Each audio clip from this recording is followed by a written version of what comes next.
네, 이번에 2013년도 시작해 볼게요.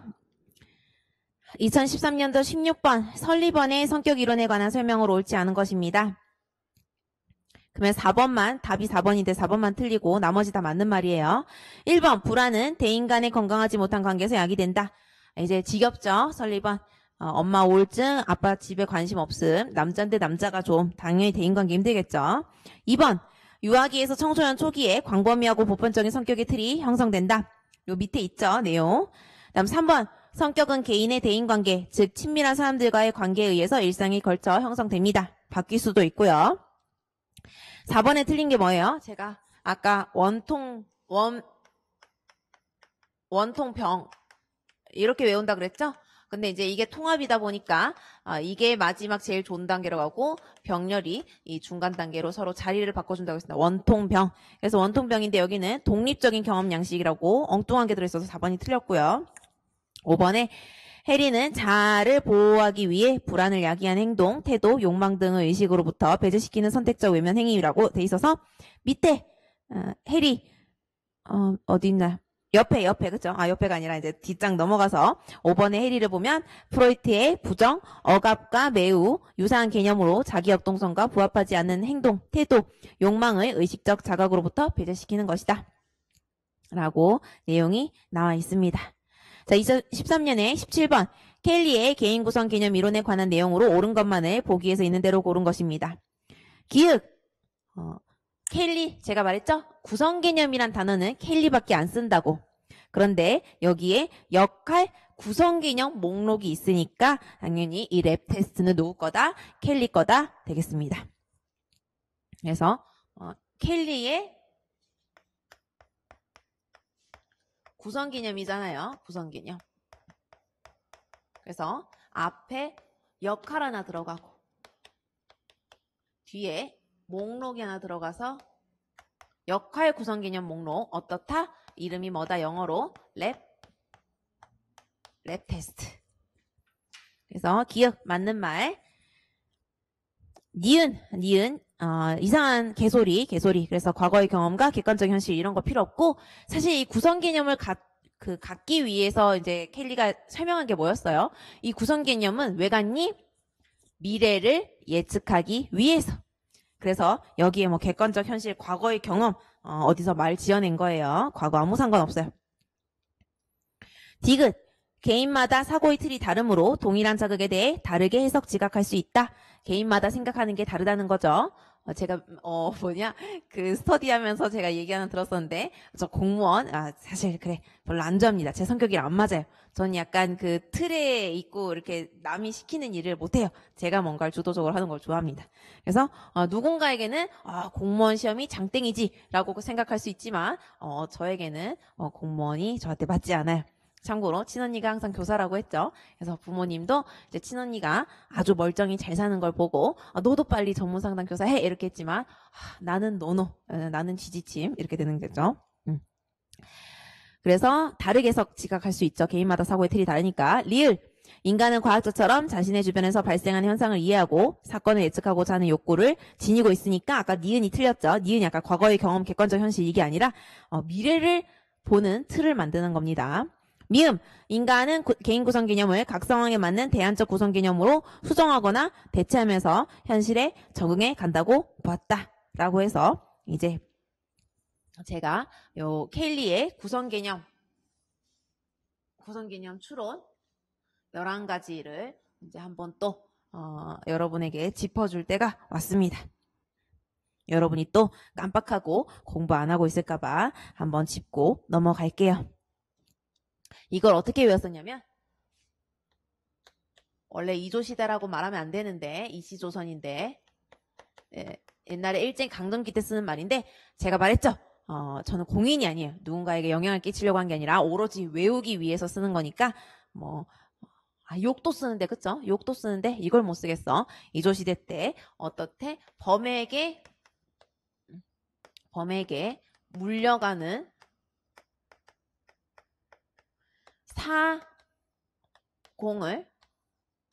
사공을 구경하는 선조가 분개했다.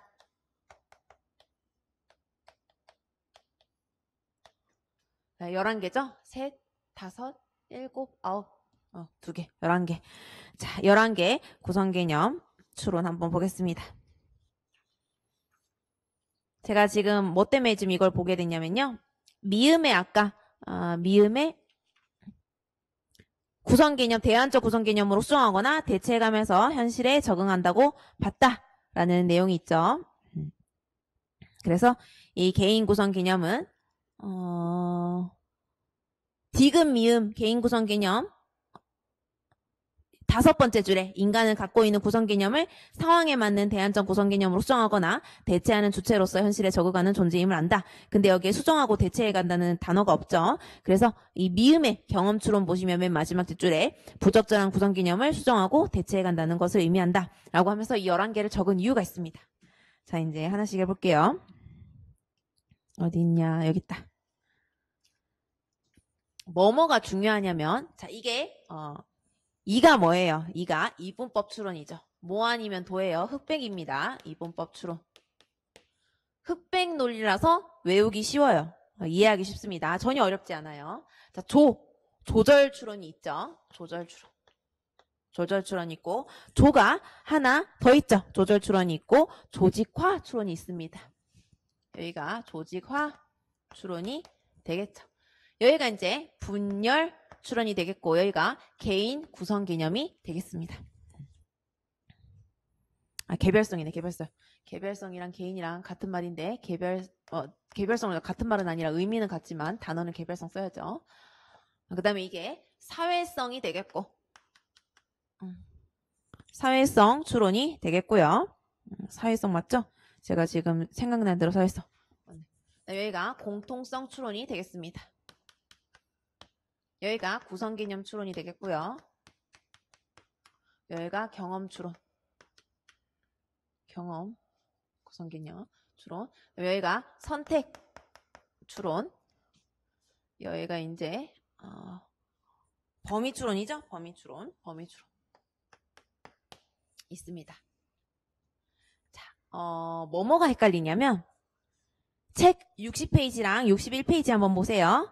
딴 건 안 헷갈려요. 딴 건 내용들이 안 헷갈립니다. 조직화 추론 체크하시고 조절 추론 체크하세요. 이것들이 조조시라고 둘 다 어려워요. 헷갈려요. 나머지는 다 이해가 돼요. 그 다음에 경험 추론. 경험 추론 체크해 주시고 분열도 쉽고 공통성, 사회성 아주 쉽습니다. 나머지는 다 이해가 되죠. 자, 이제 중요한 단어들을 제가 적어서 나갈게요.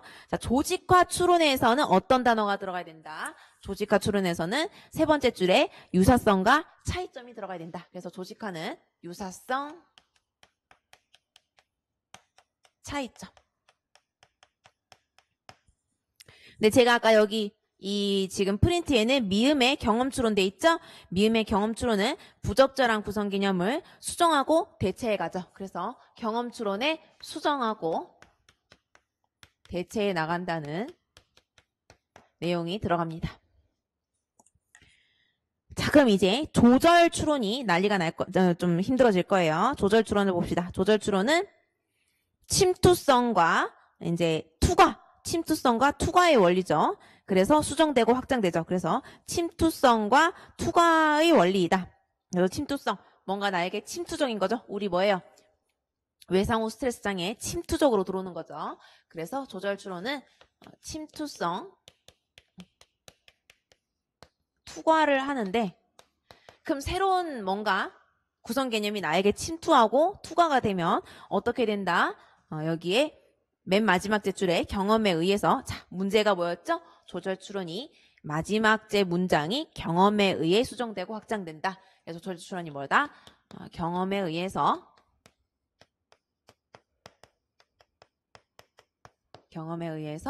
뭐였죠? 수정되고 확장된다였죠. 제가 이 세 마리만 잡은 이유가 뭐예요? 자, 이제부터 설명을 드릴게요. 자, 경험 추론이 있어요. 경험 추론이 있는데 대놓고 경험 추론이 있는데 여기서 경험을 언급했어. 헷갈릴 수 있죠. 만약에 시험에 이런 설명이 나왔다. 여러분 뭐 할까 답을? 경험 추론 있었지. 경험 추론 적는단 말이에요. 땡. 자, 또 하나. 여기에 수정하고 확장한다 그랬는데 여기도 수정이 있어. 그쵸? 여기도 수정이 있죠. 그래서 요 경험에 의해서가 경험 추론으로 바로 여러분이 빠질 수 있는 아주 빅 함정, 그쵸? 아주 큰 함정이 되고 여기도 수정하고 대체하는 데 있어서 너무 비슷해. 경험 추론이 경험으로 수정하고 대체하고 여기는 경험에 의해서 수정하고 확장해서 이 두 마리가 내용적으로는 헷갈리면서 또 조절 추론의 내용과 조직화의 내용이 또 헷갈려. 이해했어요? 그렇죠? 그러니까 제 말은 딴 건 다 읽으면 이해가 돼. 사회성 추론, 모든 사람이 그렇게 할 때, 그쵸? 개별성 추론, 모든 사람이 예스라고 할 때 난 노라고 하는 거, 그쵸? 다 이해가 돼. 다 이해가 되는데 요것들은 좀 약간 머리로서 약간 외워야 되겠다 해서 제가 요거는 짚고 넘어가려고 한번 썼습니다. 그래서 요거 조심하세요. 경험 추론, 경험에 의해 소송하자는 게 조절 추론이 된다. 요거 하나 찝으려고 요거 했고. 자, 2013년에 18번 성격 심리학적 관점에서 본 공격성에 관한 설명 중 옳은 것만 보겠습니다. 기읍. 옳은 건데. 자, 사회인지 이론에서는 사회적 정보 처리를 하는 각 단계에서 부적절한 정보 처리로 공격 행동이 나타난다고 했죠. 자, 아까 했어요. 뭐였죠? 어깨 큰 사람이 가고 있는데 누가 으악 피해가려고 하다가도 어깨가 부딪혔어. 그래서 야, 니 시비 거는 거가? 딱 하는 거죠. 그쵸? 그래서 어떻게 한다? 우리는 정탐에 정탐을 붙였으면 안 되지. 정탐에 뭔가 염탐하는 느낌이에요. 정탐을 하는데 약간 정직하게 염탐하는 느낌이에요. 정탐에 어떻게 탐이 결산을 내고 있거든. 그래서 정탐을 하는 거예요. 그래서 정보, 탐색, 해석. 그리고 여기는 뭐예요? 반응을 다 때려주겠어요. 반응, 탐색, 결정, 산출. 아까 했죠? 아까 했으니까 그 내용은 돌려서 보세요. 그냥 외우려고 이것만 적어드리고 설명은 다 안 할래요. 어차피 나오는 문제 계속 나와서 계속 해야 되니까. 그 다음에 니은. 사회학습 이론에서는 공격성이 주로 관찰과 모방, 반두라 얘기죠. 형성되며 학습한 공격 행동을 개인이 항상 표출한 것은 아니라고 봤다. 반두라 얘기입니다. 맞는 말. 리을. 디귿이랑 미음, 디귿, 미음 틀린 말 해줄까요? 틀린 말 고쳐줄게요. 좌절 공격 가설에서는 공격 행동의 표출에 선행 조건이 필요하지 않다. 아니지. 그럼 뭘로 좌절 공격 가설이에요? 좌절이 있어야 된다는 거죠. 좌절. 우리 가끔씩 요즘에 TV 보면 그 PC방 사건도 그렇고 나중에 이렇게 막 체포돼가지고 이제 왜 그랬습니까? 왜 사람을 죽였습니까? 하면은 요즘 취업이 너무 힘들어서 좌절해서 내가 그 PC방 알바까지 날 무시한 것 같았다 이렇게 얘기하죠. 그쵸? 그래서 좌절을 많이 하게 되면 나쁜 사람인데 어쨌든 좌절을 많이 하게 되면은 선행 조건이 좌절이에요. 계속 내가 취업이 안 되고 계속 그렇게 된 그러면 몰라 아무나 그냥 그 뭐죠? 그 뭐라 그러죠? 그 무슨 살인이라고 하죠? 막무가내로 막 찌르는 거 중요하지 않아서 제 작업 기억이 없어요. 그래서 선행 조건이 필요하지 않는 게 아니라 필요해요. 좌절이란 선행 조건이 필요하고 공격 행동 이후에는 추동이 감소된다고 보는 게 맞는 말이기 때문에 이거는 말 다 틀리게 써서 디귿이 틀린 답이고 리을. 고전적 조건 형성 이론에서는 공격 행동과 특정 자극이 연합된 후에 유사한 상황에서 특정 자극이 제시될 경우 공격 행동이 유발된다고 봤다. 그래서 또 제가 영화를 너무 많이 봐서 기억은 안 나겠지만 뭔가 살인 병기를 키워요. 어떤 나라에서 살인 병기를 사람들을 키운 다음에 어떻게 해요? 그 살인 병기한테 삐비빙 무슨 소리를 들려주면 앞에 사람을 푹 공격하게 만들어놨어요. 인간을 그렇게 조작 조건을 만들어놔니까 고전적 조건을 만들어놔서 이제 어떤 사람 앞에 가다가 그 위에 있는 그 나쁜 놈이 삐비빙 무슨 소리를 내면은 이 사람이 약간 그 고전적 조건화가 돼서 앞에 사람을 찌릅니다. 그렇죠? 비밀병 그러니까 살인 병기를 만들어 놓은 거죠. 그래서 특정한 자극이 제시될 경우에 공격 행동이 유발됩니다. 미음. 정신분석에서는 좌절되거나 분노의 감정을 경험하는 사람이 타인의 공격 행동을 관찰하거나 실제로 공격 행동하면 공격 추동이 감소되어 공격 행동이 감소된다고 봤는데 문제는 여기서 뭐가 틀리냐면 타인의 공격 행동을 관찰하는 건 반두라 거예요. 정신분석은 프로이트인데 반두라랑 섞였어요. 그렇죠? 그럼 안 되지. 그래서 틀린다. 그래서 미음이 틀렸고 답은 기역, 니을, 리을.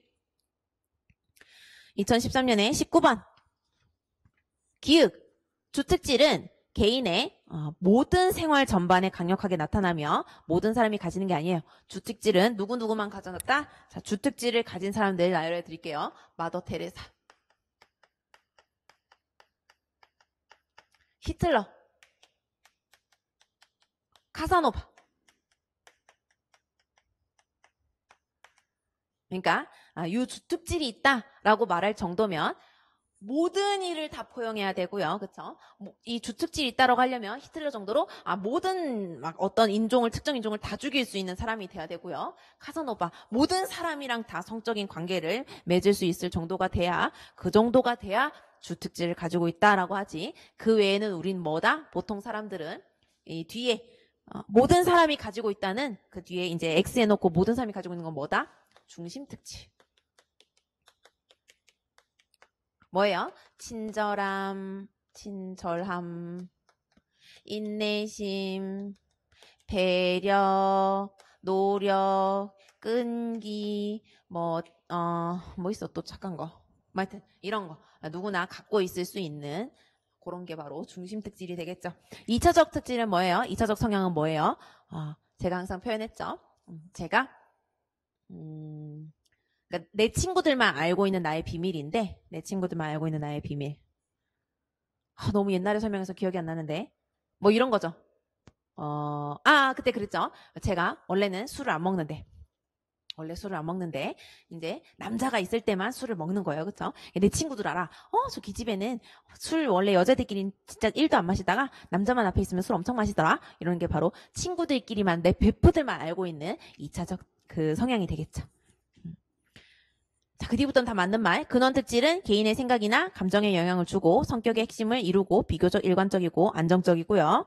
그 다음에 표면 특질은 표정, 동작 등을 통해서 외연적으로 관찰될 수 있으며 환경의 영향을 받아 쉽게 변할 수 있고, 그 다음에 2차적 특질은 잘 드러나지 않고 개인 행동에 영향력이 적으며 가족이나 친절한 친구만이 알 수 있다. 아까 2차 특질이 2차적 성향, 같은 단어예요. 그쵸? 같은 단어인데 이 2차적 특질이라 쓴 데도 있고 2차적 성향이라고 쓰는 데도 있고 2차 특질, 여긴 이 책은 2차적 특질이라고 했네요. 그다음 중심 특질은 다양한 상황에서 개인의 행동에 영향을 주고 두드러지게 드러나며 아까 저기 친절, 정직, 성실 이런 거 등등이 자기 소개서나 추천서에 자주 언급되는 것이 바로 중심 특질이 되겠습니다. 그래서 2013년 이렇게 완료가 됐고요.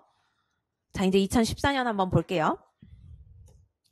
다음은 전문상담교사 혜지의 성격 형성에 대해서 어떤 이론에 근거해서 담임교사의 자문한 내용의 일부이다. 이론명을 쓰시오. 혜지는 기분이 좋을 때는 주변 사람들에게 상냥하다가도 어떤 때에는 친구들과 이야기조차 하지 않는데 도대체 왜 그러는 걸까요? 약간 이랬다 저랬다 기본파네요. 왔다 갔다 하네요. 그렇죠?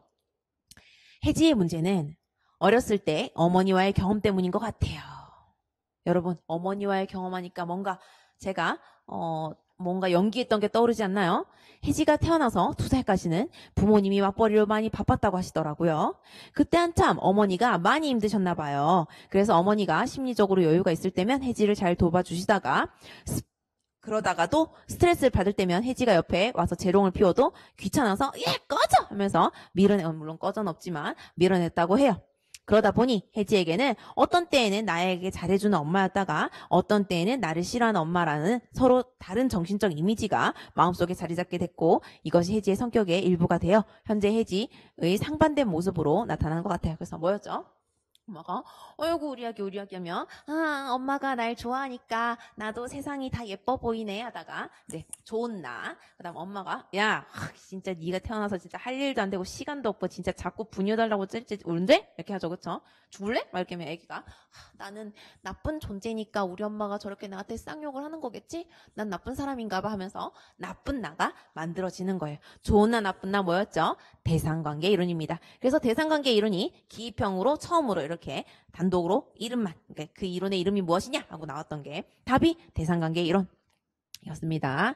2014년 13번 다음은 전문상담교사 미니의 상담한 추거록의 일부입니다. 달라드와 밀러의 제시한 갈등 유형 중 미니가 겪고 있는 유형을 쓰시오. 요새 수지랑 잘 지내니? 얼마 전에 너와 수지가 심하게 다퉜다고 그랬는데 미니 저는 수지랑 정말 잘 지내고 싶어요. 수지는 예쁘기도 하고 저한테 참 잘해주기도 하거든요. 근데 요즘 수지가 노는 애들이랑 어울려 다니면서 학교도 잘 안 나오고 나쁜 행동도 하는 것 같아요. 그래서 왠지 수지랑 친하게 지내다가 수지처럼 되면 어떡하지? 라는 생각이 들곤 해요. 어떻게 할지, 어떻게 해야 될지 좋을지 모르겠어요. 라고 하죠. 그래서 여기에는 뭐 있어요? 갈등인데요. 이게 갈등의 종류인데 접근 갈등이 있고요. 회피 갈등이 있고요. 접근 약간 통닭의 반반처럼 그죠? 접근 회피 갈등이 있습니다. 접근 갈등은 제가 항상 예를 드는 거지만 요즘에 좋아하는 배우 생겼어요. 잠시만요. 요즘 검색어를 입력하세요라는 드라마를 보는데 거기에 남자 주인공 장규용을 좋아합니다. 그쵸? 그리고 제가 마음속에 오랫동안 품었던 강동원이란 사람도 있어요. 그래서 강동원이랑 만날래, 장규용이랑 만날래 하면은 둘 다 좋은데 어떡하지? 라는 것이 접근 갈등이 되겠고요. 그 다음에 회피 갈등은 어떤 게 있겠어요? 그 영화에서 이런 게 있죠. 어떤 나쁜 놈이 이제 히어로를 잡아왔어요. 그쵸? 히어로를 잡아와서 이 히어로를 묶어놓고 그럽니다. 자, 여기 이제 히어로가 보통 이렇게 말하면 또 문화적 편견인데, 사회적 편견인데, 히어로가 보통 남자가 많죠. 요즘에 물론 뭐 마블에서 여자 히어로도 많이 만들지만, 그래요. 그러면 여자 히어로로 합시다. 제가 슈퍼우먼이에요. 그래서 슈퍼우먼인데, 지금 남친이가 없지만 어쨌든 뭐 영화 속에서 제 남친이가 있었어요. 그래서 남친이를 내 앞에 묶어놓고 그다음 하나는 우리나라를 다 전부 다 폭파시킬 수 있는 핵을 하나 딱 던져놓고 묻습니다. 야, 남친이를 죽일까? 우리나라를 다 폭파시킬까? 이렇게 나에게 나쁜 놈이 묻습니다. 그러면 회피 갈등이야. 남친이 또 죽이는 거 싫어 이 새끼야. 그리고 우리나라도 폭파시키는 거 싫어 이 새끼야. 이렇게 되는 거죠. 그렇죠? 그게 회피 갈등이죠. 근데 접근 회피 갈등은 뭐예요? 이런 거죠. 제가 맨날 예를 들었지만 저보고 어디 대표이사 하래요. 어머 세상에 내가 회사 대표이사 하라고? 너무나 좋은데? 어디서 일하는데? 근데 독도. 독도? 나 생선 별로 안 좋아하는데 독도? 이렇게 되는 거죠. 그렇죠? 그 다음에 또 다른 이제 그러면 뭐예요? 접근하고 싶은 건 대표이사 시켜준대. 근데 독도야. 근데 너 만년 사원인데 회사가 강남이야. 만년 사원인데 회사가 강남? 거기다 4억도 준대. 4억도 줌? 근데 만년 사원? 절대 대리가 될 수 없음. 이 둘 중에 고민한 게 뭐야? 강남역에 4억을 준대. 세상에 너무 좋아. 죽을 때까지 4억에서 살 수 있어. 근데 만년 사원이야. 영원히 난 승진을 못해. 그쵸? 안 좋은 점이 있죠. 그래서 이게 바로 접근 회피 갈등이 있습니다. 수지 좋아. 예쁘고 나한테 잘해주고 친해주고 좋은데 얘가 요즘에 수지가 또 이제 플러스는 뭐예요? 예쁘고 또 어딨어? 나한테 잘해주고 예쁘고 나한테 잘해주고 플러스죠. 마이너스는 뭐야? 근데 수지가 비행 청소년들이랑 어울려서 나도 저렇게 되면 어떻게 될지 모르겠다. 그게 마이너스죠. 그래서 이게 접근 회피 갈등이 되겠습니다. 자, 그 다음에 14번을 보시면 그레이는 아이젠크가 사용한 자료와 유사한 자료를 요인 분석한 결과를 바탕으로 외향성과 성향 대신 충동성과 뾰로롱의 두 요인이 더 의미 있다고 주장했다. 보면은 몰라. 영원히 제 장담하는데 그때 쳤던 전문상담교사 시험 쳤던 애들 중에 아무도 이 답을 몰라. 이것만 나오면. 그러면 그냥 모조리 다 틀려요. 참고로 내가 왜 장담을 하냐면 이제까지 2006년 이후에 전문상담교사를 뽑은 이후에 단 한 번도 만점자가 없었어요. 그래서 내가 앞으로 나중에 2018년 거 문제 풀 때 얘기할 거지만 여러분 모르는 거 나오면 그냥 어련히 패스해요. 딴 거 풀어요. 왜냐? 만점자가 지금 이제 13년 차죠? 한 번도 없었어요. 단 한 번도 없었어요. 그러면 1등, 전국 1등도 다 맞지 않았다는 거예요. 그래서 전국 1등도 보내줄 건 보내준다. 모르는 건 다 모르는 거다. 수능을 쳤어요. 그쵸? 아무도 만점자가 없는데 내가 하나만 틀렸어. 그럼 내가 1등이에요. 만점 받을 필요 없는 거예요. 그쵸? 상대평가잖아요. 그러니까 아무 신경 쓰지 마세요. 그래서 여기까지 문장 읽었을 때 모르면 놓아줘. 근데 한 칸에 하나 더 있죠. 뭐 있어요? 설리번은 뾰로롱이 항상 대인관계에서부터 비롯된다고 믿었다. 즉 사람 간의 단기적 장기적인 부적절한 관계로부터 뾰로롱이 생성된다는 것이다. 뭐예요? 뭐예요? 물론 우리가 성격 이론의 설리번이 있지만 그렇다고 성격이 형성되는 건 아니고 뭐예요? 대인관계로부터 불안을 느끼고 그 대인관계로부터 느끼는 불안으로부터 성격이 만들어지는 거죠. 만약에 이게 답이 성격이었으면 모든 학자들 다 답이 성격이에요. 그렇죠? 프로이트는 뭐로부터 성격이 만들어진다. 아들러는 뭐로부터 성격이 그거 아니에요. 그렇죠? 대인관계로부터 불안이 만들어지는 그 과정을 통해서 성격이 형성되는 거예요. 그래서 대인관계로부터 오는 불안. 그래서 답이 불안이었습니다. 기입형이었으니까 답은 불안. 15번. 나는 호감을 주는 사람이다. 이제 이게 성격 연구 및 평가 방법이래요. 나는 호감을 주는 사람이다. 나는 사려 깊은 사람이다. 등에 기록된 여러 장의 카드를 사용하고요. 피연구자가 현재 자신과 가장 유사하지 않은 속성이 적힌 카드부터 가장 유사한 속성이 적힌 카드를 연속상의 정상 분포에 따라 분류한다. 그래서 동일한 성격 진술문이 동일한 정상 분포에 따라 배열되기 때문에 자기와 이상적 자기를 비교하고 둘 사이의 불일치 점수를 구할 수 있다. 그래서 만약에 그림이 이런 게 나오면 이게 답이에요. 큐 분류 기법이 그림이 이렇게 안 쌓아도 되고 카드가 이렇게 놓여 있어도 돼.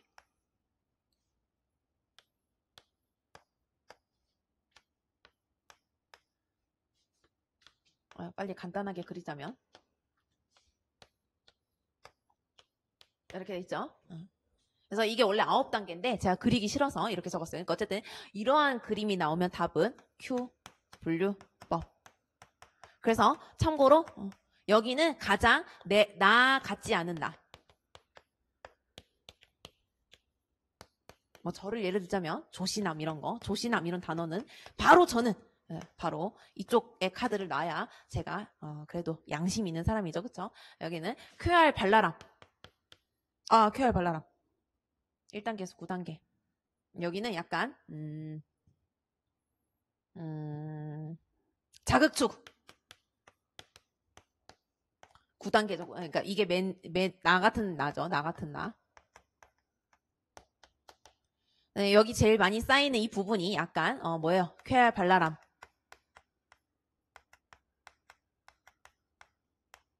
이게 바로 Q 분류법이 되겠습니다. 그래서 이런 카드를 그 앞에 막 이렇게 놓는 거예요. 약간 화투 치듯이 이렇게 막 이거 화투 칠지 모르지만 어쨌든 막 무슨 청담 뭐담 뭐 고돌이 이렇게 쌓듯이 이렇게 쌓는 게 Q 분류법이 되겠습니다.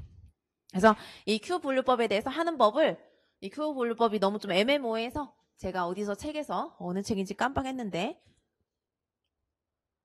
제가 좀 더 자세하게 Q 분류법을 이렇게 실어놨습니다.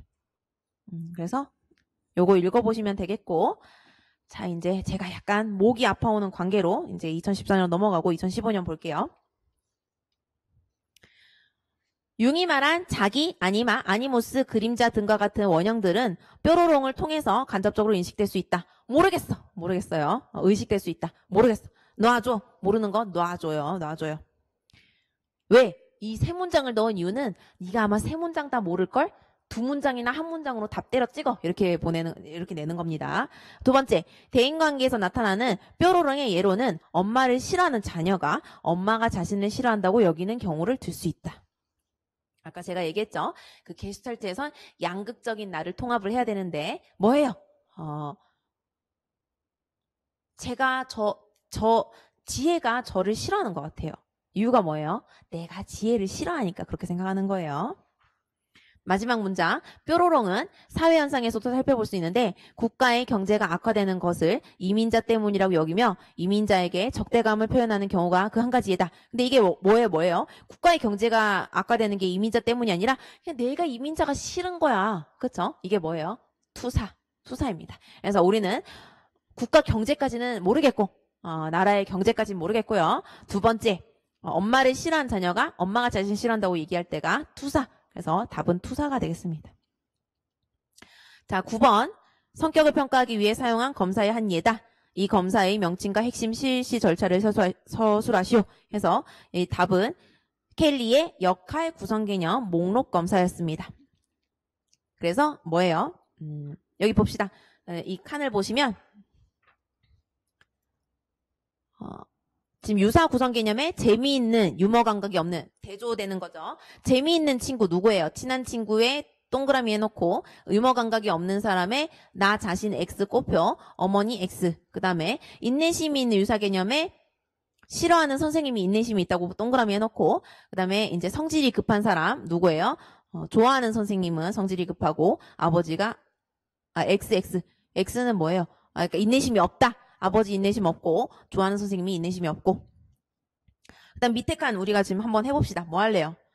여자친구랑 좋아하는 선생님이랑 아버지랑 여자친구랑 좋아하는 선생님이랑 어머니랑 동그라미예요. 뭐 있을까요? 배려, 친절 배려 이런 거 넣으면 되겠고 그 다음에 대조 구성 개념에는 배려가 없는 그 다음에 나의 동그라미 있고 아버지의 동그라미 있고 누나의 동그라미 있죠. 그러면 뭐가 이 세 명의 동그라미가 뭘까요? 나랑 누나랑 아버지랑 공통적으로 동그라미 있는 게 예를 들어서 충동성이 있는 그렇죠. 언니도 누나도 충동 지름심을 받아서 쇼핑 지름하고 아버지도 충동적으로 물건 막 사고 나도 막 충동적으로 물건 사고 네, 이렇게 해서 하는 게 되겠죠. 그래서 역할 구성 개념 목록 검사고요. 요 밑에 내용들 핵심 실시 절차 내용이 적혀져 있습니다. 자, 2015년에 10번 설리번의 성격 이론에 근거하는 거죠. 그래서 설리번 자주 나오네. 왜냐면 설리번이 제일 외우기가 그지 같거든요. 그러니까 사람들이 출제자들이 이거 설리번 거 외우기 그지 같고 외우기 힘드니까 이걸 많이 내면 많이 애들이 빵점 받고 떨어져 나가겠지 이러면서 많이 내는 거죠. 볼게요. 현주는 친구들 앞에서는 말도 잘하고 웃기도 잘하는데 제 앞에서는 아무 말도 못하고 눈도 못 마주쳐요. 현주 말로는 저뿐만 아니라 다른 선생님들도 대하기가 많이 어렵대요. 담임교사가 얘기했습니다. 그래서 상담교사가 설리번의 이론이 현주의 행동을 설명하는데 도움이 될 것 같아요. 자, 이제 틀린 말을 두 가지 잡아내는 겁니다. 설리번에 따르면 한 번 형성된 성격은 변하지 않는다고요. No.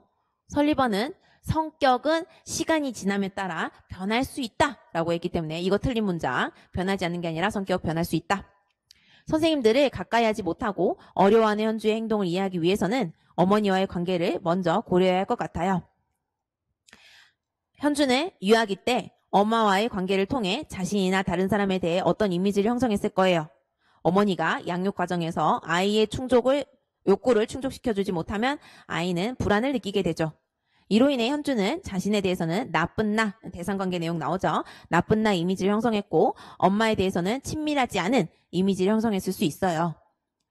엄마에 대한 친밀하지 않은 이미지는 다른 사람에 대한 이미지의 기본이 되어서 현주는 다른 어른들, 예를 들면 선생님들도 모두 어렵고 친밀하지 않게 여길 것 같아요. 이러한 방어 양식을 설리번은 원형적 왜곡이라고 불렀어요. 라고 하는데 답이 뭐예요? 병렬적 왜곡으로 바꿔야 되겠죠. 그래서 병렬적 왜곡이 어떤 거였어요? 아빠가 어릴 때 나를 두들겨 팼어. 그리고 아빠는 맨날 술 먹고 나를 패. 그러면 이제 이 병렬적 왜곡 때문에 어떻게 돼요? 세상 남자들은 다 술 먹고 여자를 패. 그래서 남자들이 다 싫어. 그리고 병렬적 왜곡 많죠? 아빠가 어릴 때 바람을 폈어. 그래서 모든 남자들은 다 바람을 필 거야. 난 그래서 남자친구 사귀지 않아. 아무도 안 믿어. 이렇게 되는 게 바로 병렬적 왜곡의 예가 되겠습니다. 그래서 틀린 점은 성격은 고정불변이 아니라 변할 수 있다. 그리고 병렬적 왜곡이라 함은 과거의 나쁜 관계에 의해서 편향되거나 왜곡된 것이 나중에 향후에도 그렇게 생각을 한다는 거죠. 그래서 정의를 읽어드릴게요. 타인에 대한 개인의 반응이 자신이 경험해왔던 나쁜 관계에 의해 편향되거나 왜곡되는 것을 의미한다. 그래서 이 단어들이 들어가야 되겠습니다. 제가 방금 설명한 거는 그 답으로 칠 수는 없죠. 이런 문장이 들어가야죠. 병렬적 왜곡이란 과거의 나쁜 경험으로 인해서 편향되거나 왜곡된 것을 말한다. 뭘로 인해서? 과거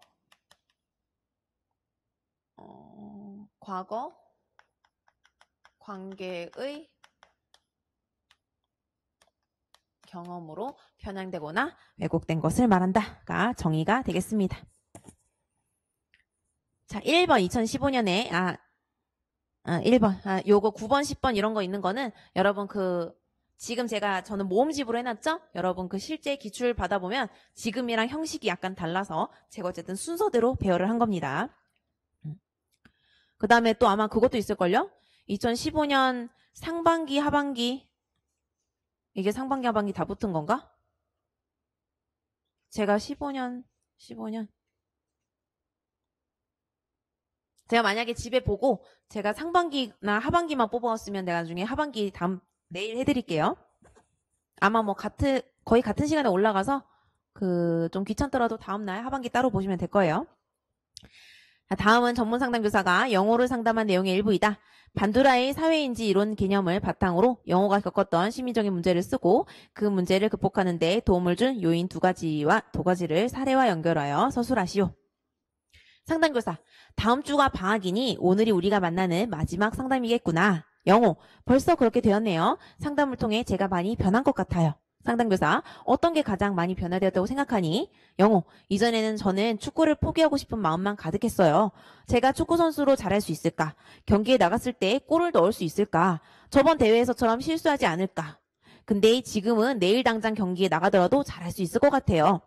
상담교사, 그 사이에 영어가 정말 많이 노력했지. 최근 다른 학교와의 시범 경기에서 영어가 골도 많이 넣고 한 경기에서 MVP도 되었다면서? 영어가 활짝 웃으며 맞아요. 그리고 친구들을 보면서도 많이 배웠어요. 저랑 실력이 비슷한 친구들이 연습 경기에서 잘하는 것을 보니 저도 잘할 수 있겠다는 자신감이 생기더라고요. 상담교사, 그 모든 경험들이 영어가 변하는데 도움이 되었다니 흐뭇하구나. 해서 자기효능감의 원천 이제 4가지가 나가죠. 아까 여러분 나는 대기만성, 여러분은 대성 설정. 대성 설정. 정서적 불안, 낮은 각성, 낮은 정서적 불안, 설득, 그다음에 성취, 수행 성취, 대리, 경험. 요렇게만 적을게요. 이제 한 2번째인가 3번째라서 이렇게만 적을게요. 그래서 요 내용입니다. 그래서 어떤 거예요?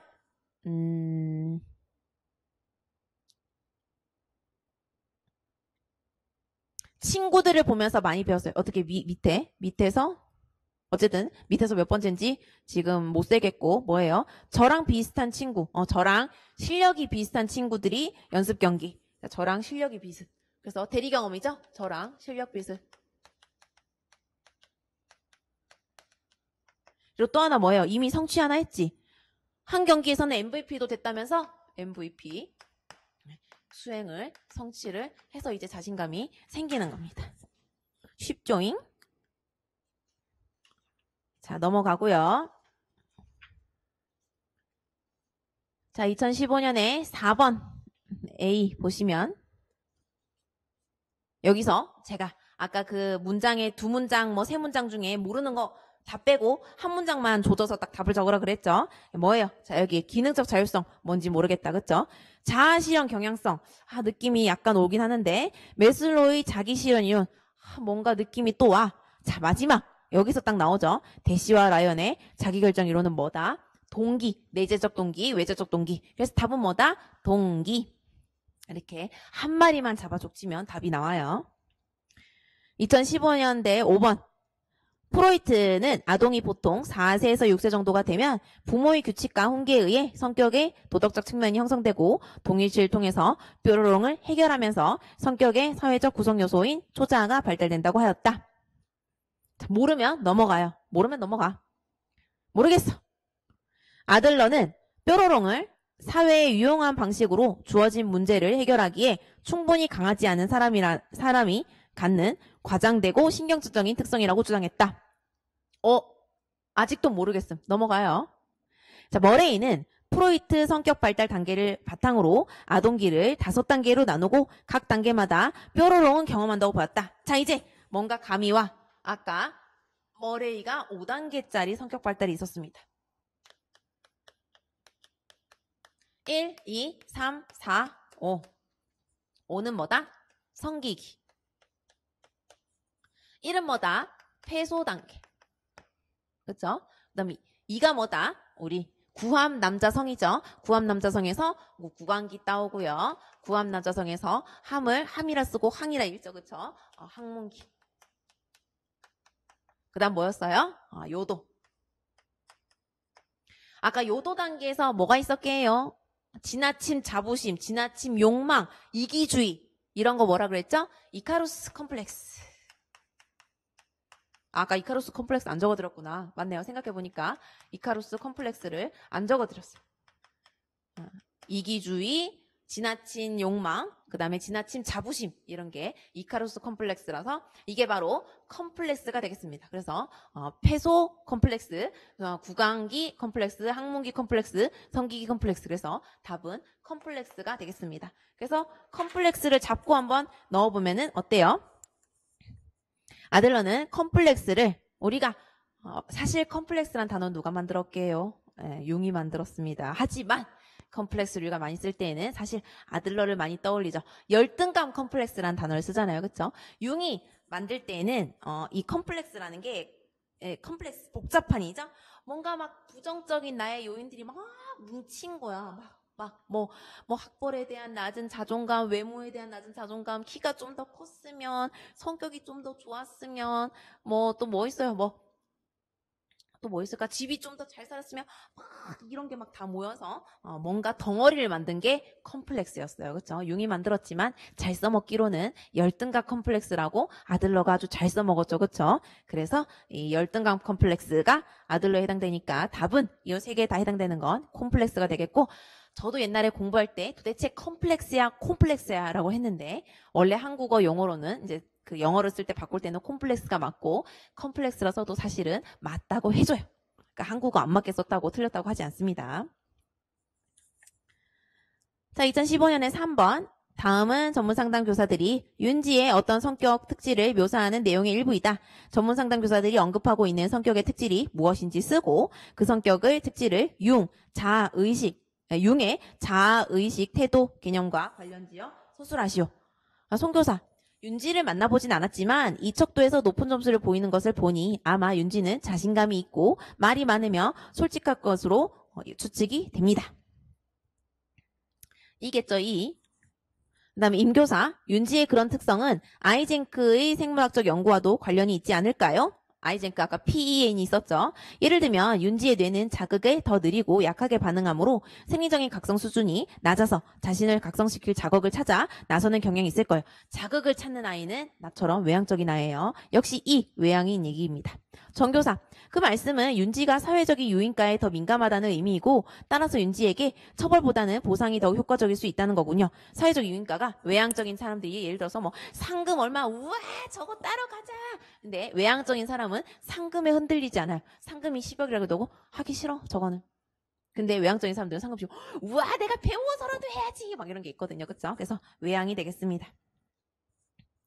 그래서 윤지는 자아와 대상과의 관계에서 자아가 주체가 되어 반응하는 외향성이다. 외향성이죠, 답이. 의식은 자아에 의해 지배된다. 자아는 의식에 이르는 문직이라는 대단히 중요한 역할을 하고 자아를 통해 자신을 외부에 표현하고 외부 현실을 인식합니다. 그래서 태도는 의식의 주인인 자아가 갖는 정신적 에너지 방향이고 자아가 외부 대상을 지향하는 방향이 수동적인가 능동적인가에 따라서 성격 태도가 결정되는데 얘는 외부를 지향하는 성격 외향성이죠. 능동적인 태도를 외향성이란다. 윤지는 외향성으로 의식을 외적 세계 및 타인에게 향하는 성격 태도다라고 답을 적어주시면 되겠습니다. 그러면 자아랑 의식이랑 태도랑 다 들어가게 되겠죠. 자, 그 다음에 이제 2016년 거 한번 풀어볼게요. 여러분은 좀 지겹더라도 제가 끊지 않고 갈 테니까 이제 한 번만에 가도록 하겠습니다. 안 끊고 갈게요. 2016년 다음은 현우의 어머니가 최근 현우의 행동 변화에 대해 사이버 상담을 요청한 내용이다. 대시와 라이언이 제시한 자기결정 이론에 근거해서 현우의 최근 행동에 동기가 되는 기본 심리 욕구 2가지를 쓰시오 라고 되어 있죠. 그래서 지금 코가 제가 알러지가 있더라고요. 저 옛날에 그 3, 4월 이거 동영상 보면 코 엄청 만지는데 제가 최근에 알았어요. 먼지 알레르기라는 거. 되게 심하네요. 자꾸 코에 먼지가 이거 엄청 가는 실 같은 거 있죠. 실 말고 막 하여튼 엄청 가는 표현할 수 없는 그런 게 자꾸 있는 느낌이에요. 약간 분필가루를 제가 좀 정도를 넘어서서 많이 지금 마신 것 같아요. 최근에 알았어요. 그게 먼지 알레르기라는 거. 대시와 라이언의 자기결정성 이론 한번 그냥 밑에 읽어보시고 기본 심리 욕구 이론의 가장 중요한 게 뭐였어요? 이거 내가 어떻게 외우려고 했었더라? 자율성, 유능성. 유자관? 유자관? 유자관 할까요? 유자관? 유자관. 관계성, 유능성, 자율성. 되게 중요한 순서대로 하자면 이 녀석이 1등, 유능성이 2등, 관계성이 3등. 네, 이 세 마리가 한 세트가 되겠습니다. 그래서 자 이제 유자관을 적어놓고 한번 제가 말을 해볼게요. 안녕하세요. 저는 올해 중학교 2학년 남자아이 엄마입니다. 약간 제가 진짜 안녕하세요 프로그램 나온 것 같네요. 우리 아이가 공부를 썩 잘하진 않았지만 초등학교 때까지는 공부하라고 하면 하는 척은 하고 두덜거리면서도 학원에 다녔습니다. 그런데 중학교에 올라와서는 학원을 자주 빠지고 자정이 되어서야 들어오는 거예요. 어디서 무엇을 하다 오는 거냐고 다그치자 자신은 공부 체질이 아닌 것 같다며 백댄서가 되고 싶다고 하네요. 와, 백댄서 하다가 아이돌 되죠. 우리 아이가 동네에서 춤 잘 추기로 유명하긴 해요. 오, 아이돌 되겠습니다.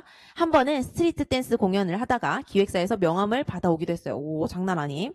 이 어머니 개탔음. 이후로 유명 기획사에서 하는 오디션에 참가하기 위해 밤늦게까지 연습을 한다고 해요. 저는 우리 아이가 공부했으면 좋겠는데 어머니 요즘에 1등 장래희망이 아이돌입니다. 그쵸? 무슨 공부를 하든 아이돌의 연봉을 이길 수 없어요. 그쵸? 아이가 공부를 했으면 좋겠는데 아이를 설득할 방법이 없을까요? 했죠. 그래서 이 최근의 행동의 동기가 되는 것은 뭐예요? 자율성. 엄마, 난 내가 공부 말고 내가 좋아하는 거 할게. 내가 스스로 찾았어. 내가 할 일을. 그쵸? 그 다음 유능성.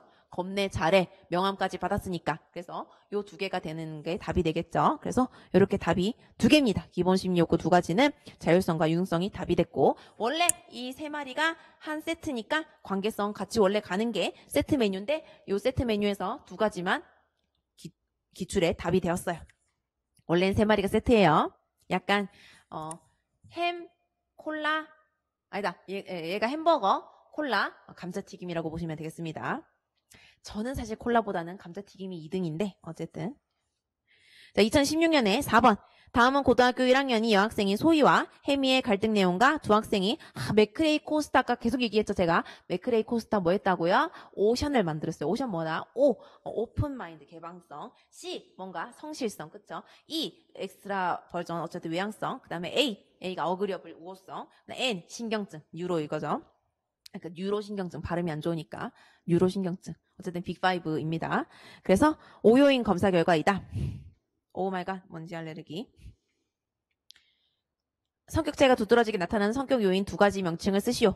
소희와 혜미는 단짝 친구로 평소엔 잘 지내지만 시험 위기가 나오면 불편한 관계가 돼요. 시험 때가 되면 소희는 불안하고 예민해지기 시작합니다. 왜냐? N이 신경증이 슝슝 올라가는 겁니다. 그쵸? 소희는 시험 끝간이 발표되자마자 시험 공부 계획을 세우고 공부하기 시작합니다. 자, 그래서 불안하고 예민해지는 거에 N이 떴습니다. 자, 혜미는 소희와 함께 도서관을 다니기로 했지만 자주 약속을 잊고 못 갑니다. 그럴 때마다 소희는 혜미에게 전화를 해서 심하게 화를 냅니다. 자, 이건 뭐예요? 성실성이 없을 수 있겠죠. 그래서 한번 점수를 봅시다. 그래서 불안하고 예민한 건 신경증, 그 다음에 시간을 못 지키는 거는 여기 있죠. 시간 잘 지킴 여기에 성실성이 있죠. 그래서 성실성이든 충실성이든 근데 여기서 성실성 써주시고 그 아까 제가 충실성, 성실성 말하는 이유는 뭐예요? 에리슨 때 그 역성을 낼지 알았더니 아니었다 해서 역성이 역할혼돈이랑 성실성이었죠. 성실성, 충실성 같은 거예요. 근데 이 빅5에선 성실성을 씁니다. 그래서 성실성 해당합니다. 뭐 큰 문제 없네요. 2016년에 6번. 다음은 전문상담 교사가 은지와 상담한 내용의 일부이다. 와이너가 제시한 귀인의 세 가지 차원을 설명하고 성격에 대한 은지의 귀인이 이들 세 가지 차원에서 어떻게 나타나는지 서술합니다.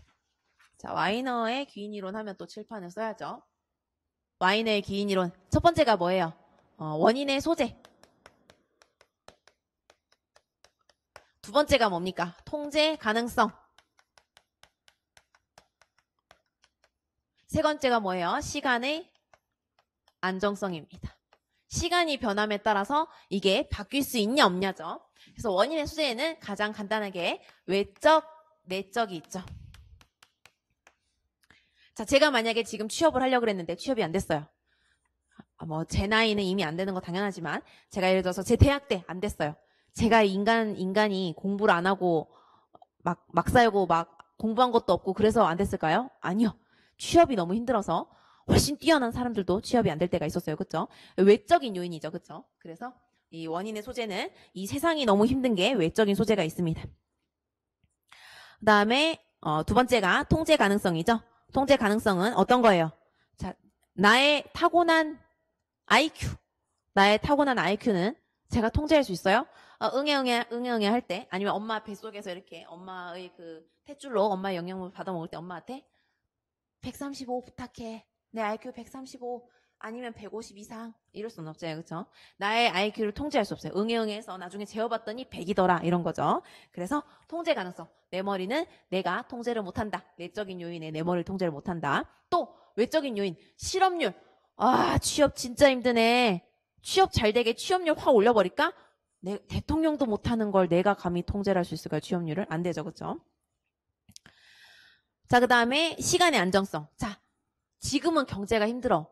500년 후에도? 100년 후에도? 그건 좀 너무 오바고 20년 후에도 이럴까? 아니죠. 일본이 한 10년 전에 우리랑 똑같이 최악의 경제 상황이었는데 지금은 호황이라잖아요. 그렇죠? 시간의 안정성. 사실 더 현실적으로 말하자면 일본이랑 미국은 나도 너 좋아해. 진짜 해가지고 이제 서로 사이가 좋아졌고 어쨌든 뭐 이렇게 얘기하면 너무 정치적인 얘기니까 어쨌든 어떠한 외교를 하느냐에 따라서 또 이 경제적인 자원의 구조에 따라서 또 이 취업률도 달라질 수 있겠죠. 시간의 안정성, 시간이 흐를 때 변할 수 있냐 없냐 내용입니다. 그래서 외적인 요인에는 운과 과제 난이도가 있고요.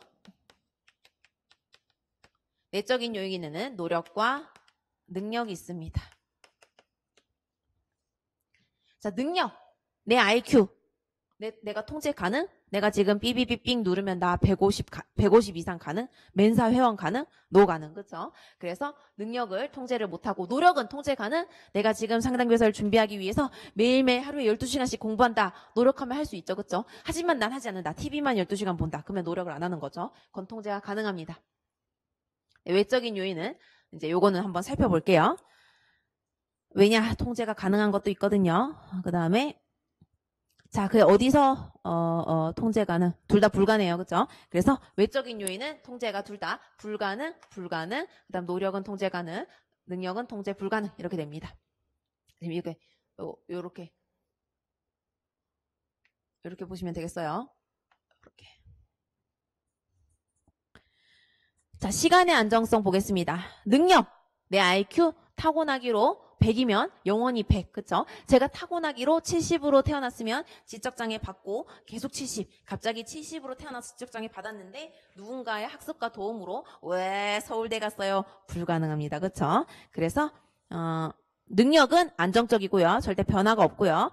노력은 불안정적. 내가 이번 해에 상담교사 공부 안 하고 맨날 TV 보고 시험 치면 떨어지고요. 10시간씩 공부하면 붙겠죠, 그쵸? 매일 10시간씩. 그다음 운은 운이 따를 때도 있고 없을 때도 있는데 물론 뭐 태어나기로 운빨이 없는 사람도 있어요. 근데 뭐 그렇진 않죠. 어떤 때는 운이 따르고 어떤 때는 운이 안 따르죠. 그다음에 과제 난이도는 안정적입니다. 이 과제 난이도라는 게 뭐 말하는 거냐면 전문 상담교사 시험 난이도예요. 예를 들어서 영원히 나오지 않을 게 뭐가 있을까요? 프로이트의 무의식이 답으로 기입형으로 나올 수 있는 확률이 얼마라고 보세요? 프로이트의 답이 무의식이야. 낼까? 낼까요? 문제 출제자들이 답이 무의식인 걸 낼까요? 안 낼 것 같죠, 그쵸? 그래서 이 전문 상담 시험은 난이도가 어떤 거다? 막 공부해야 시험을 볼 수 있는 정도로 하지. 만약에 막 2020년 시험은 지나가는 경제학과, 지나가는 기계공학과 붙잡아서 야, 너 이 시험 쳐봐야 되는데 경제학과, 기계공학과 시험 치더니 야, 나 만점 나왔는데 뭐야 이 시험. 난이도가 어떤 때는 쉽고 어떤 때는 어렵고 어떤 때는 물론 있긴 있어요. 있긴 있지만 그게 그렇다고 해서 기계공학과랑 지나가는 경제학과가 문제 풀어도 될 만큼 쉽게는 안 나온다. 그래서 난이도는 어느 정도 맨날 비슷하다라고 얘기하는 거죠. 그럼 이제 하나씩 다 설명 끝났죠? 시간의 안정성. 시간의 안정성. 우는 있다가 없다가, 그쵸? 우는 있다가 없다가. 과제 난이도는 좀 있어요. 언제나 비슷하게 어렵게 냅니다. 노력은 시간의 안정성 없죠. 그러니까 그러니까 내가 노력하면 나오고 안 노력하면 점수 안 나오고, 그쵸? 있다가 없다가. 내 지능으로 생각하세요. 지능은 시간이 가도 똑같아요. 그러니까 안정성이 안정적인 거죠. 네, 지능은 안정적으로 맨날 100 정도가 나올 겁니다. 안 재봤지만. 그래서 여러분이 아주 스트레스 받는 구간이 어디냐면은 밑에 뭐 교사의 편견, 과제의 난이도 뭐 이런 거 있죠. 이런 부분이 스트레스 받을 건데 요 기본 틀을 알고 있으면 괜찮아요. 그래서 그 스트레스 받는 부분만 볼게요. 자, 낮은 적성 이해가 되지. 그다음에 그 통제 가능. 절대 공부 안 한다. 그거 내가 절대 공부 안 하는 건 내가 컨트롤할 수 있잖아요. 이거 이해가 감. 불안정적에 통제 불가능. 시험 당일 아픈 거. 운이지 운. 그날 막 설사 터지고 난리 났어. 그쵸? 그다음 통제 가능은 불안정적에 통제 가능은 뭐예요? 그 시험을 위해 공부하지 않았다. 자, 이제 여기서부터 좀 짜증이 나기 시작하는데 외우세요. 그 느낌을 외우세요. 그다음에 안정적, 외적, 안정적. 그러니까 안정적인 건 안 변하는 거죠. 통제 불가능. 학교의 요구사항이 너무 높다.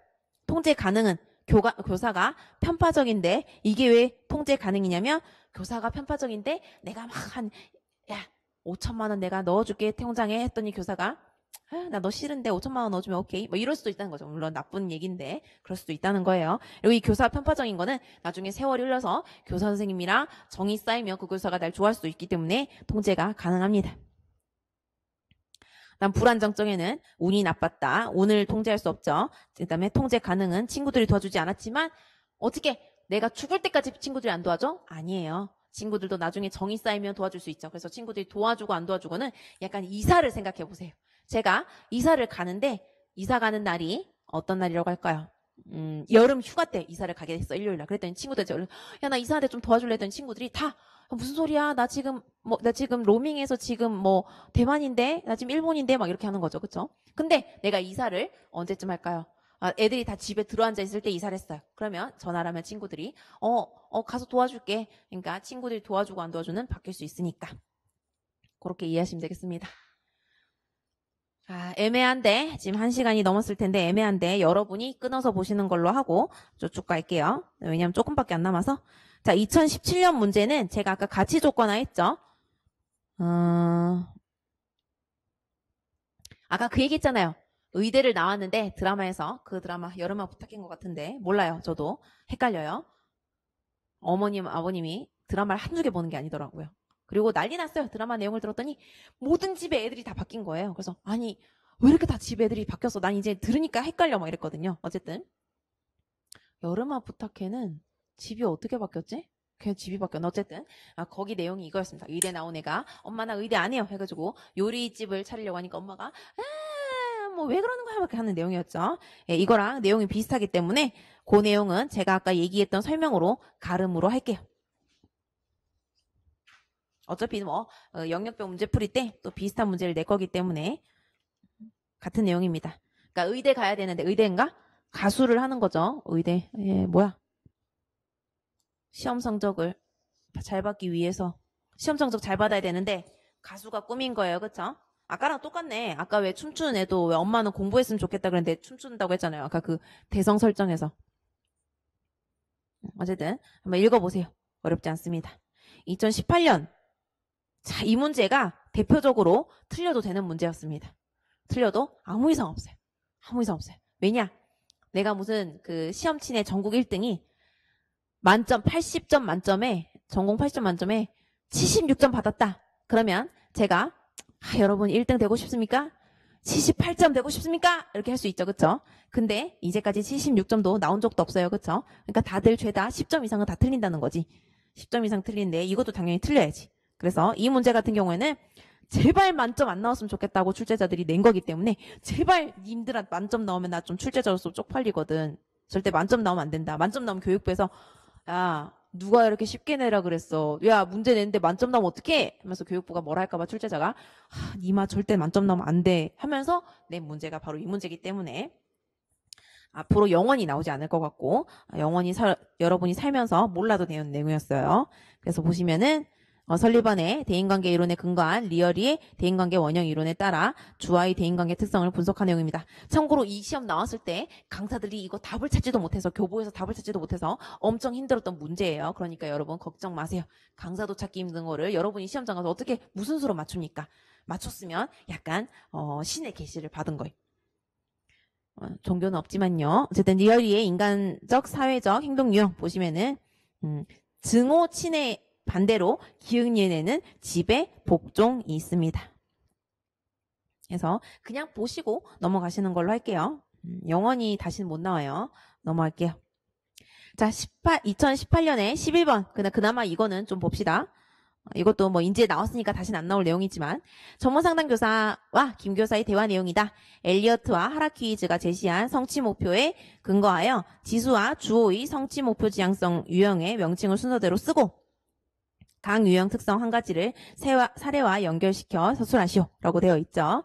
그래서 선생님 최근 저희 반 학생들에게 20년 후의 나의 모습과 관련해서 동영상을 제작하자고 했어요. 학생들의 반응이 각각 다르더라고요. 상담교사 어떻게 다르던가요? 김교사 동영상 제작에 긍정적으로 반응했던 학생은 지수였어요. 지수는 평소에도 본인이 하고 싶은 것이 있으면 적극적으로 인터넷이나 관련 자료를 살펴보고 적극적으로 질문을 하는 학생이에요. 이번 여름방학 동안 동영상을 만드는 카페에 가입해서 동영상 몇 편을 찍어봤는데 유튜브라고 할까요? 너무 재미있었대요. 그래서 조금 더 배우면서 잘 만들어보고 싶다며 반 학생들에게 각자 역할 분담을 해서 유튜브를 만들어보자고 제안했더라고요. 상담교사 정말 열심히 한 학생인 것 같네요. 김교사 네 맞아요. 근데 주호라는 학생이 있는데요. 평소 수업 태도도 너무 좋고 성적도 좋은 학생이에요. 근데 이번 유튜브 제작과 관련해서는 자신의 의사를 거의 표현하지 않더라고요. 그래서 그냥 유튜브 제작에 동의한 줄 알았죠. 그런데 쉬는 시간에 교무실로 찾아와서는 유튜브 제작을 안 해도 되냐고 묻는 거예요. 안 하고 싶대요. 상담교사가 주호에게 무엇 때문에 그런지 물어보셨어요? 김교사 네, 주호는 동영상을 만드는 것이 처음이어서 두려운데 다른 친구들은 다 잘하는 것 같다는 거예요. 그러니까 지는 못하는데 남들은 잘하는 거죠. 자기 혼자 못하는 것이 자존심이 상한다는 거죠. 자기 못하는데 남들은 다 잘하니까. 그리고 주호 아버지는 뭐든지 시작하면 최고가 되기를 바라는데 이번에 감독처럼 중요한 역할을 맡지 못해서 아버지를 실망시켜드릴까 봐 걱정이 된다는 거예요. 라는 내용이 나왔습니다. 자, 그래서 요거는 여러분 제가 한번 교육심리라고 제가 여러분에게 강의해드린 내용이 있어요. 요 프린트인데요. 저는 이제 양면으로 했는데 프린트를 찾아보실 때 애킨스의 기대가치 이론 그리고 그 다음 장에 보면 목표 성취 지향성 그래서 맨 처음 시작하는 게 뭐 톨만의 출발 맥클리랜드와 애킨스의 기대가치 이론 해가지고 제가 이게 아마 교육심리 동기 파트다라고 이 부분만 다 정리하면 교육심리의 동기 파트는 모든 정리를 다 한 거다라고 한번 강의한 적이 있어요. 이 내용에 여기에 나옵니다. 그래서 엘리어트와 하라키위즈의 요 수행 접근 목표, 수행 회피 목표 요게 표에 나와 있어요. 그래서 제가 어차피 여기 표를 달아줄 건데 여기 있었던 내용입니다. 자, 이제 이걸 한번 해볼게요. 이 칸을 어떻게 이렇게 나누고 이렇게 나누고 이렇게 그래서 여기는 능력에 대한 능력 이꼴 지능이라고 합시다. 예를 들어서 에 대한 유인가치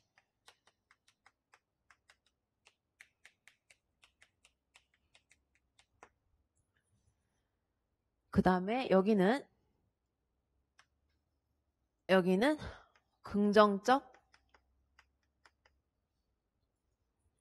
긍정적이고 여기는 성공에 대한 접근 여기는 부정적 여기는 완전 거꾸로 여기는 성공 여기는 실패에 대한 접근이니까 여기는 우리 아까 접근 회피 갈등했을 때 그 거꾸로죠. 여기는 실패에 대한 회피입니다. 그 다음 위에 여기가 달 아까 제가 강의할 때 그랬죠. 달달한 거 좋아한다고. 그래서 우리는 쑥달을 좋아해요. 뭘 좋아해야 된다? 달달한 거 좋아해야 되니까 쑥달을 좋아해야 된다. 그래서 위에가 쑥달, 여기가 수행 목표입니다. 자, 그러면 여러분 이렇게 생각해 보세요. 쑥달 접근 목표죠. 그래서 여기는 쑥달 접근 목표예요. 여기 쑥달 따고 여기 접근을 해서 쑥달 접근 목표. 자, 여기는 수행 따고 뒤에 접근을 따서 수행 접근 목표입니다. 수행 접근 목표.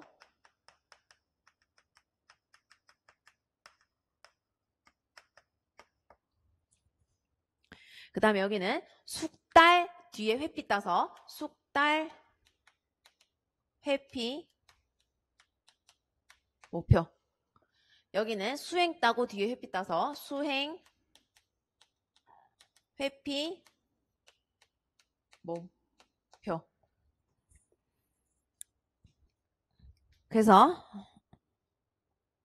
밑에 보시면 자 쑥달 접근은 자 이렇게 또 생각해 보세요. 쑥달이 좋은 거, 달달한 거 좋은 거, 수행이 마이너스. 저는 개인적으로 수행 목표 좋아하는데 교육학이나 심리학에서는 쑥달을 더 좋은 거라고 치더라고요. 쑥달이 더 좋나? 난 수행도 괜찮은 것 같은데. 어쨌든 이건 자아의 의견이니까. 그리고 이것도 그 나라마다 서로 이 실험한 거에 따라 또 결과가 다 다르고 수행이 더 좋다라고 생각하는 나라도 있어요. 어쨌든 뭐 근데 교육학에서는 뭔가 인간을 더 발전시킬 수 있는 걸 좋아하기 때문에 쑥달을 더 좋다고 가르치라고 합니다. 여기는 이제 접근이니까 여기는 플러스, 여기는 회피니까 마이너스가 되겠습니다.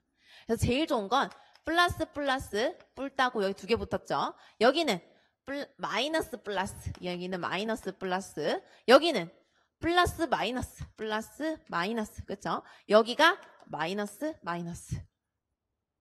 됐죠? 이 위에 뿔 따고. 그래서 답은 사실 플러스 플러스 대 마이너스 마이너스가 답이 되겠죠. 그래서 얘가 좋은 거고 얘가 나쁜 거예요.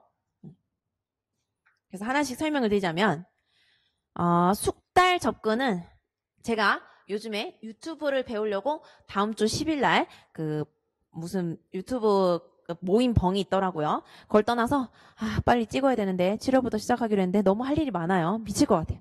어쨌든 그 쑥달 접근은 제가 유튜버를 배우고 유튜브를 올린다고 수익이 당장에 들어와요? 아니에요. 전 제 취미로 하는 거예요. 누가 야 너 유튜버 찍어서 올리면은 올릴 때마다 100만 원 줄게. 그런 거 없어요. 그렇죠? 유튜버는 시작은 다 취미고 망하는 사람 그러니까 뭐지 돈 벌지 않아도 그걸로 그냥 취미 생활로 하는 사람 많아요. 물론 그게 직업인 사람도 있지만 저는 이게 직업이잖아요. 그렇죠? 유튜버는 올려서 100만 원씩 받으려고 올리는 게 아니에요. 취미예요. 취미. 근데 뭐예요? 저는 쑥달 접근 목표입니다. 그걸로 돈이 되는 게 아니라 그냥 내가 저거 배워보고 싶어. 그런 거죠. 그래서 쑥달 접근은 그런 내용입니다. 그래서 도전적 과제 선호. 그다음 자기 참조적 기준이 뭐예요? 내가 그거 좋아하는 거야. 남들 안 좋아해도 내가 좋아한다니까? 이렇게 하는 게 자기 참조적 기준이죠. 자, 그 다음에 쑥달 회피는 사람들이 유튜브 배우는 게 너무 골치 아파. 편집 프로그램 내가 이렇게 표현하지만 프로그램으로 편집하는데 그거 편집하다가 하루가 가요. 하루가 힘들어요. 그렇죠? 그러면 이제 쑥달 회피 사람들은 야 그거 시작했다가 유튜브 시작했다 그러면 야 날밤을 까고 막 하루 이틀은 그냥 잡혀 먹더라. 안 해. 그렇죠? 이런 거죠. 그거 올린다고 돈 받는 것도 아니잖아. 근데 왜 사람이 하루 이틀을 그렇게 작살내면서 개고생을 해야 되는 건데 안 해. 이렇게 하는 게 쑥달 회피죠. 자, 이제 수행은 뭐예요? 유능하게 평가받는 것에 초점을 두는 겁니다. 그래서 저로 예를 들자면 자, 수행의 저를 예를 들어볼게요. 제가 임상심리사를 땄습니다. 산업인력공단에서 따는 임상심리사를 땄어요. 임상심리사 2급을 땄나? 그리고 제가 직업상담사 2급을 땄습니다.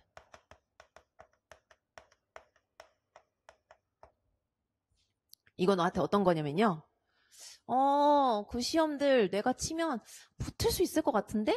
근데 또 공부도 막 새가 빠지게 안 하고 조금만 좀 깔짝깔짝 공부하면 붙을 수 있을 것 같은데? 근데 이런 자격증 만약에 내가 막 모았어. 한 10개 모았어. 그럼 사람들이 와 대박 너 완전 전문가 같다. 이런 자격증 10개나 있어? 근데 사실 이런 시험들은 어렵지 않았어요. 그래서 이렇게 나 좀 자격증 많지? 이렇게 하지만 시험은 많이 안 어려웠던 거지. 그러니까 이거는 이제 나는 수행을 좋은 거라고 보지만 절대 제 의견 생각하시면 안 되고 교육학계나 심리학계나 무조건 학생들에게 숙달이 좋은 거라고 가르치고 있기 때문에 저도 그렇게 가르치겠습니다. 그래서 수행은 나쁜 거야. 내가 할 수 있는 것만 도전하는 거는 나쁜 거예요. 내가 할 수 없는 것까지 자기 참조죠. 돈 구애 안 받고 등수 구애 안 받고 합격증 따든 말든 난 그냥 그게 하고 싶어라는 게 좋다고 가르치라고 교육부에서 얘기를 하죠. 그렇죠? 근데 이 수행은 내가 할 수 있는 거 저거 할 수 있을 것 같은데 이렇게 얘기하는 게 이제 수행이죠. 그래서 이거를 딴 게 바로 수행 접근 목표입니다. 왜냐? 내가 할 수 있는 것만 건드렸으니까. 자, 이제 요거를 할게요. 수행 회피 목표는 뭐냐면 지금 사법고시가 없어졌지만 제가 그 얘기를 드릴게요. 행시에는 행시 1차가 피셋이라는 행시 시험이 있습니다. 피셋 맞나? 피셋. 행시 시험 피셋이 있고요. 로스쿨 들어가기 전에 로스쿨 시험이 있습니다. 그 로스쿨 졸업하고 나서 다시 또 변호사 시험 치죠. 근데 그 로스쿨을 배정받을 때 내가 뭐 연고대 로스쿨을 갈지 서울대 로스쿨을 갈지 아니면 뭐 지방의 국립대 로스쿨을 갈지 그 시험을 칠 때 로스쿨 시험 치는 게 있는데 엄청 어려워요. 제가 한번 그 문제 봤다가 눈알이 왼쪽 눈과 오른쪽 눈이 이렇게 서로 바뀌고 자네와 우네가 이렇게 서로 자리를 야 자네 바뀌어 왜 우네 옆으로 와 할 정도로 너무너무 어려웠어요. 너무너무 어려웠어요. 그래서 내가 그 시험을 만약 쳤다. 나는 빵점은 아니지만 정말 전국에서 빵점 정도 받은 뭐 이건 좀 오바긴 한데 어쨌든 정말 못 칠 것 같은 느낌이 들었어요. 그럼 어떻게 해요? 누가 야 너 로스쿨 준비 안 해? 제가 만약 강사 안 한다 치면 애들이 야 너 요즘에 뭐 취업도 힘들겠다 공부해서 해 너 이제까지 한 게 공부밖에 없잖아 이렇게 하면서 로스쿨 준비 안 해? 그러면 어떻게 해요? 내가 빵점 받을 것 같지만 친구한테 빵점 받았다고 빵점 받을 것 같다는 얘기를 할 수 없어. 그러면 안 할래? 난 그냥 관심 없는데 로스쿨? 이렇게 얘기하는 거죠. 왜냐? 100번 쳐도 1000번을 쳐도 떨어질 것 같단 말이에요. 근데 그걸 친구한테 물론 뭐 엄청 친하면 난 성격에 말할 수 있지. 야 10,000번을 쳐봐라 내가 붙는지. 이게 제 성격이지만 이제 보통 사람들은 제 성격처럼 살지 않잖아요. 안 될 것 같은 걸 사람들한테 안 된다고 다 말하고 다니진 않잖아요. 그러니까 누가 해봐. 싫어. 안 할래. 이렇게 하는 거죠. 그냥 쿨하게. 싫은데? 관심 없는데? 이렇게 하는 거죠. 그렇죠? 그게 바로 수행 회피 목표가 되겠습니다. 그래서 요거는 로스쿨 시험. 그 다음에 5급 행시 피셋 아주 그냥 사람 죽여요. 그쵸? 자, 아는 언니가 준비하는데 피 말려 죽이더라고요. 사람을 너무 어렵더라고요. 이런 것들은 싫어 안 해 이렇게 되는 거죠. 그래서 이렇게 보시면 되겠어요. 이건 이미 땄어 내가. 이건 내가 영원히 해도 안 따. 못 따. 그죠? 안 따는 게 아니라 못 따는 거죠. 요게 바로 이게 되겠습니다. 그래서 이해가 되셨나요? 요 두 개는 뭐 그닥 중요하지 않아요. 마이너스 플러스 뭐 솔직히 안 좋은 거에 좋은 거 붙여봤자 뭐가 얼만큼 좋을 거고 좋은 거에 안 좋은 거 붙여봤자 뭐 얼만큼 좋을 거예요. 그래서 중간에 있는 내용들은 필요 없습니다. 항상 뿔따고 붙은 거 마이너 붙은 거 요 두 개가 항상 서로 대립을 하죠. 그래서 답이 막 유튜브를 배우고 싶다는 지수는 수행 접근 목표가 되겠고요. 1등이 아니고선 감독이 아니고선 나는 동영상 못 만드니까 자존심 상해서 안 하겠다 하는 주호는 수행 회피 목표가 되겠습니다. 그래서 밑에 그 사례들은 답을 한번 봐주시면 되겠고 2018년 마지막 이제 12번 하겠습니다. 2019년은 그 작년에 찍은 동영상 봐주세요. 가는 전문 상담 교사와 담임 교사가 현서의 문제 행동에 관해 나눈 대화 내용이고 머레이의 성격 이론에서 제시한 모형이다. 나의 기억 니은에 해당하는 용어를 순서대로 쓰고 이 모형에 제시된 세 가지 개념으로 현서의 공격 행동이 형성되는 과정을 사례와 함께 연결지어 서술하라 라는 내용이 있었습니다. 약간 목이 따끔거리는데 담임교사 우리 반 현서가 좀 걱정이 돼요. 며칠 전에 반장에게 자격이 없다고 비난하더라고요. 친구들이 자기 지시를 따르지 않으면 욕설을 하고 다른 사람의 생각과 감정을 무시하고요. 상담교사 반에 이런 학생이 있으면 여러 학생들 사이에서 갈등이 생기게 되어 지도하기 어렵죠. 현서에 관해 이야기를 좀 더 해보실래요? 담임교사 현서가 또래에 비해서 몸집이 크고 싸움을 잘해요. 평소에 언행이 상당히 거칠고 그런 모습을 바로바로 표출하고 싶어요. 특히 자기의 마음에 들지 않는 사람에게 그런 모습을 직접 드러내는 것 같아요. 언젠가 같은 반 아이에게 주먹을 휘두르려고 했던 것을 보고 주의를 주었던 적도 있다니까요. 집에서도 동생이 말을 듣지 않는다고 윽박 지르기도 하나 봐요. 더 놀라운 건 아버지가 이런 광경을 보고도 묵인한 태도를 보인다는 거죠. 상담교사, 학교에서의 행동을 좀 더 관심 있게 살펴볼 필요가 있겠네요. 그러면 현서가 가족에 대해서는 어떻게 바라나요? 담임교사, 현서는 어려서부터 아버지에게 자주 야단과 처벌을 받았던 것 같아요. 아버지는 매우 가부장적이어서 아이들이 실수하거나 대드는 것을 용납하지 않고 아이들의 생각을 무시하는 것 같아요. 그리고 자기는 장손이라 위험이 있어야 한대요. 자세히 물어봤더니 어렸을 때부터 장손은 강하고 위험이 있어야 한다고 배웠대요. 그래서 현서가 동생을 때리는 걸 아빠가 허용하나 봐요. 이런 내용이었죠. 그래서 기역, 니은을 쓰라 그랬죠. 기역, 니은은 뭐예요? 머레이 하면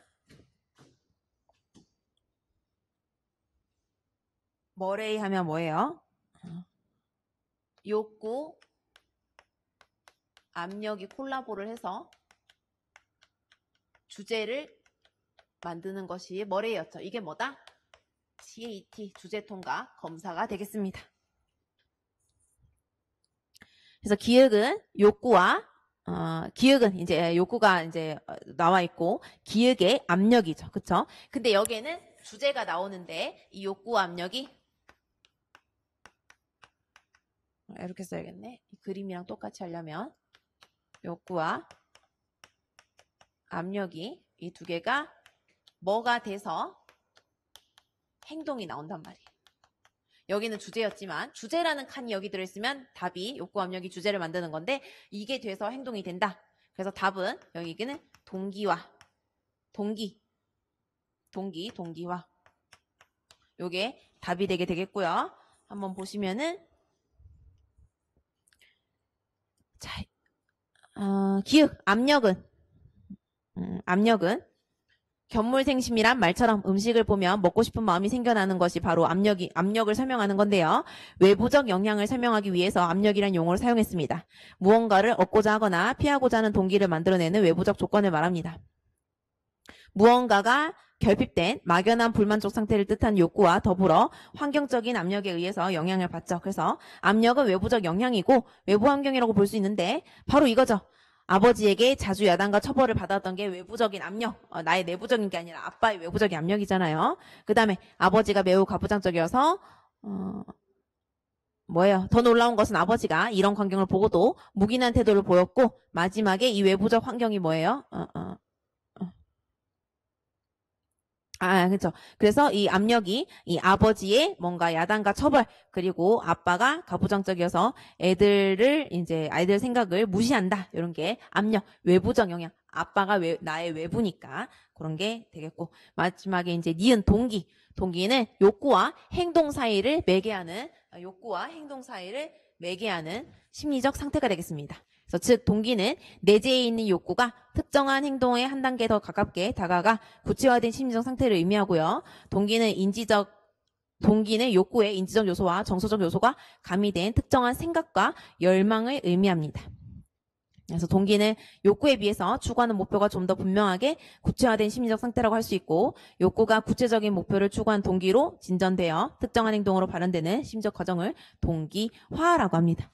그래서 그 사례를 보시면 어렸을 때부터 장소는 강하고 위험을 일어야 한다고 배웠대요. 이제 이게 약간 동기화를 시키는 거죠. 우리가 아까 그 반도라의 주파제동처럼 뭔가 보상을 받고 막 이러는 걸 보면서 재생을 하려고 하는 거잖아요. 그렇죠? 그래서 강하고 위험이 있어야 된다는 그런 이렇게 신념을 동기를 만들게 하는 거죠. 그다음 현서가 동생을 때리는 것도 허용하고 특히 자기가 마음에 들지 않는 사람에게 그런 모습을 직접 드러낸 것 같아요. 언젠가 같은 반 아이에게 주먹을 휘두르는 것을 보고 주의를 주었던 적도 있었어요. 집에서도 동생이 말을 잘 듣지 않다고 윽박지르기도 하나 봐요. 라는 담임교사의 말로부터 현서의 집의 공격 욕구가 동생을 비롯해서 같은 반 친구에게 주먹을 휘두르려는 행동을 보이게 되었다는 것을 추론할 수 있습니다. 동기가 되어서. 그렇게 해서 2018년까지 기출분석을 다 성격 파트는 다 했습니다. 그러면 제가 다음 주에는 이거 다음으로 올라오는 강의는 성격에 대한 영역별 문제풀이가 되겠고요. 그렇게 되면 이제 거의 성격이 다 조져지겠죠. 그렇죠? 기출도 풀어서 지금 어느 정도 나왔던 거의 개념들을 좀 외우셨을 거고 그다음에 이제 나머지 안 나왔던 부분에 성격 문제풀이를 통해서 좀 보충을 하고 그 다음 주에는 상담 기출 2주간에 걸쳐서 할게요. 아무래도 전문 상담교사 수업이다 보니까, 아니, 시험이다 보니까 제가 너무 말을 많이 해서 이제 약간 오락가락해요. 전문 상담교사 시험이다 보니까 상담 파트가 문제가 제일 많이 나오기 때문에 나 하루 만에 못할 것 같아서 오늘도 지금 성격이 성담의 양에 비하면 3분의 1 정도밖에 안 되는 것 같은데 지금 거의 6시간 갔잖아요. 그러니까 상담 부분은 2주에 걸쳐서 나눠서 할게요. 오늘 고생하셨고요. 그러면 성격 영역별 문제 풀일 때 다시 배워진 말이 약간 혼나옵니다. 감사합니다.